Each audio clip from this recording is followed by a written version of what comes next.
Hi hello praise the lord. ఈరోజు పరిశుద్ధాత్మ స్వరం. Today holy spirit voice.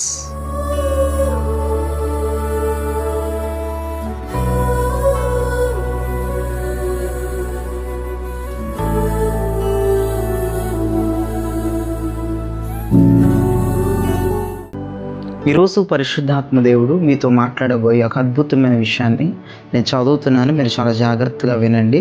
యెషయా గ్రంథం 44వ అధ్యాయం 21వ వచనములో ఇలా రాయబడి ఉంది.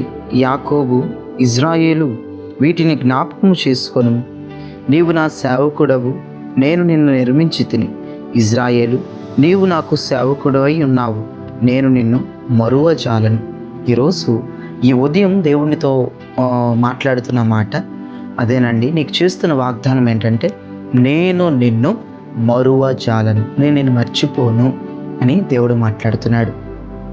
ఆయన అంటున్నాడు, నేను నా స్వహస్తాలతో నేను నిన్ను నిర్మించాను. అర్థమైందా? నా స్వహస్తాలతో నేను నిన్ను నిర్మించాను. నిన్ను ఎలా మర్చిపోతాను? నేను నిన్ను మర్చిపోను. నువ్వు నా జ్ఞాపకాల్లో ఉన్నావు, నువ్వు నా జ్ఞాపకాల్లో ఉన్నావు, నువ్వు నా కనుదృష్టిలో ఉన్నావని దేవుడు ఈ ఉదయం మాట్లాడుతున్నాడు. చాలామంది హృదయాల్లో ఇలా అనుకుంటారు. ఎలాగూ చూడండి, వాక్యంలో రాయబడిన ప్రకారం అయితే సియోను, యెహోవా నన్ను విడిచిపెట్టి ఉన్నాడు, ప్రభువు నన్ను మరచి ఉన్నాడని అనుకొనుచున్నది. సియోను అంటే ఎవరు? మీరే, దేవుని బిడ్డలు, సేవకులు, దైవజనులు, పరిశుద్ధులు, వీరందరూ సియోనుకి చెందినవారు. సియోను అనుకుంటుందంట, నువ్వు అనుకుంటున్నావంట, నన్ను విడిచిపెట్టేశాడు, దేవుడు నన్ను మర్చిపోయాడు అని మీరు అనుకుంటున్నారంట మీ హృదయాల్లో. ఎందును బట్టి అంటే, నీ కుటుంబంలో ఎదురవుతున్న సమస్యలను బట్టి, ఇబ్బందులను బట్టి మీరు అనుకుంటా ఉన్నారు, హృదయంలో మీరు అనుకుంటా ఉన్నారని దేవుడు మాట్లాడుతూ ఉన్నాడు ఈ ఉదయం. దేవునికి సమస్తం తెలుసండి. దేవుడు నీ చేయి వదిలేశాడని, నిన్ను మర్చిపోయాడని, నీ ప్రార్థనకి సమాధానం రాకపోవడంతో, కార్యాలు లేట్ అవుతుంటో, అనేక మంది నిందలు నీ మీద వేస్తూ ఉంటుంటో, భయంకరమైనటువంటి సతమతం అయిపోతుండటంతో దేవుడు నీ హస్తం వదిలేశాడు, ఇక దేవుడు నన్ను మర్చిపోయాడని మీరు అనుకుంటున్నారని దేవుడు మాట్లాడుతూ ఉన్నాడు. అయితే దేవుని మనసు ఎలాంటిదో చూడండి. దేవుని మనసు ఎలాంటిదంటే, అదే యెషయా గ్రంథం 49వ అధ్యాయము 15వ వచనంలో ఇలా రాయబడి ఉంది. స్త్రీ తన గర్భమున పుట్టిన బిడ్డను కరుణింపకుండా తన చంటి పిల్లలను మరచునా? వారైనా మరచును కానీ నేను నిన్ను మరువను అని దేవాది దేవుడు మాట్లాడుతున్నాడు. తల్లి బిడ్డలు మర్చిపోద్దా? ఒకవేళ తల్లి పిల్లలు మర్చిపోయినా నేను నిన్ను మర్చిపోను అని దేవుడు, ఇంత గొప్ప దేవుడు ఇంత వాగ్దానం చేస్తున్నాడండి. ఈ ఉదయం మీ మైండ్లో నుంచి ఆ చెడు అభిప్రాయాన్ని దేవుని మీద తీసేసేయండి.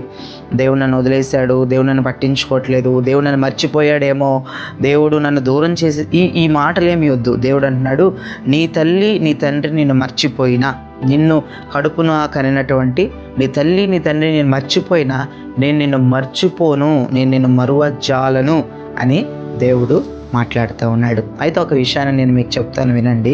నేను ఒక ఆమెకు ఫోన్ చేసి, అమ్మ ప్రైజ్ ది లార్డ్ అని చెప్పాను. ఆ మంది, అయ్యగారు చాలా రోజులు గుర్తొచ్చినట్టున్నాను, అసలు మమ్మల్ని మర్చిపోయారు మీరు అంది. మమ్మల్ని మర్చిపోయారు మీరు అంది. నేను ఒక మాట అన్నా, అమ్మ నేను మర్చిపోతే నేను నీకు ఫోన్ చేస్తానా అన్నా.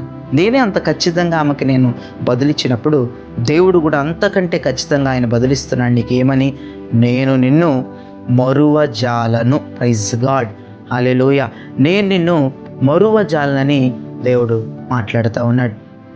వినండి ప్రియా విషయమా, దేవుడు ఖచ్చితంగా మారడు. ఒకవేళ నువ్వు మంచం మీద ఉన్నావా, దేవుడు వచ్చి నిన్ను లేవనెత్తుతాడు. రోగంలో మంచం మీద అత్తుకుపోయావా, దేవుడు వచ్చి లేవనెత్తాడు. బెతెస్దా కోనేటి దగ్గర మంచం మీద 38 సంవత్సరాలు పడుకున్న వ్యక్తిని దేవుడు లేవనెత్తాడు వెళ్ళి. నిజమండి, నిజం. నువ్వు ఏ పరిస్థితిలో ఉన్నావో దేవునికి అనవసరం. దేవుడు అక్కడికి వచ్చేస్తాడు, దేవుడు నిన్ను లేవనెత్తుతాడు. ఆయన అరచేతులు నేను చెప్పుకున్నాడు. ఆయన అరచేతులు నువ్వు ఇట్లా కనపడతావు, ఆయన చెయ్యి ఇట్లా చూడగలను, నువ్వు ఇట్లా కనపడతావు. అర్థమైందా నీకు?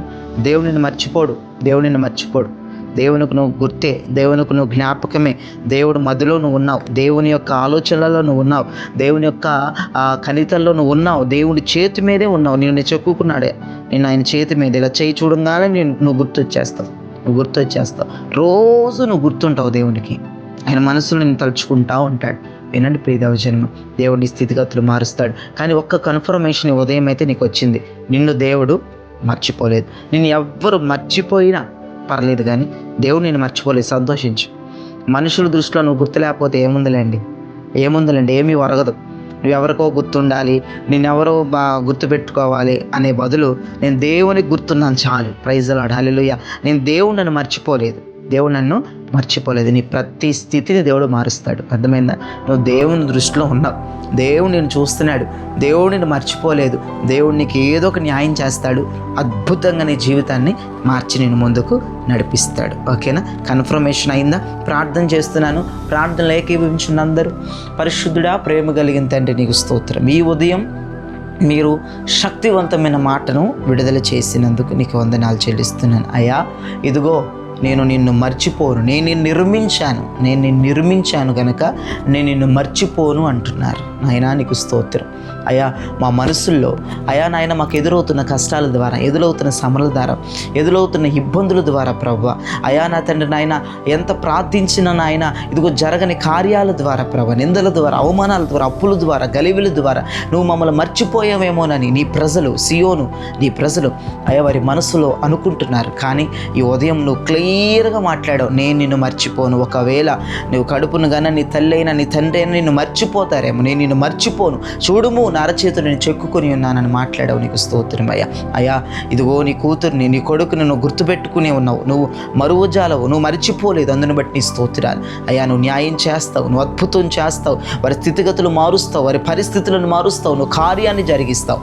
అందుని బట్టి స్తోత్రిస్తూ నిన్ను ఘనపరుస్తూ ఈ ఉదయం అయ్యా నీ ప్రజలకి నేను గుర్తుపెట్టుకున్నాను, నువ్వు నాకు కనుదృష్టిలో ఉన్నావు, నేను నిన్ను మర్చిపోలేదని కన్ఫర్మేషన్ చేసి నీ ప్రజలను ధైర్యపరిచినందుకు, నీ ప్రజల జీవితంలో నువ్వు అద్భుతాలు చేస్తానని వాగ్దానం చేసినందుకు నేను స్తుతిస్తూ గణపరుస్తూ ఈ దినచర్య అంతా దీవునికరంగా, ఆశీర్వాదకరంగా అయా ప్రభ శుభప్రదంగా మీరు ఉంచి నడిపించు కృపనిమ్మని యేసు పరిశుద్ధ జీవము, శక్తి, ప్రభావం కలిగిన నామములో అడిగి వేడుకొంచున్నాము తండ్రి. ఆమేన్.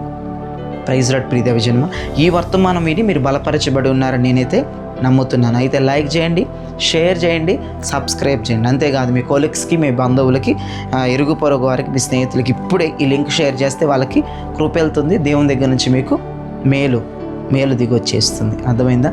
అయితే ఒక విషయం, ఒక అడ్వర్టైజ్మెంట్, ఒక ప్రకటన చేస్తున్నాను. ఈరోజు మార్నింగ్ 10 గంటలకి పరిశుద్ధాత్మ అగ్ని సదస్సు జరుగుతుంది. నేను మీకు పోస్టర్ స్క్రీన్ మీద మీకు కనబడుతుంది చూడండి.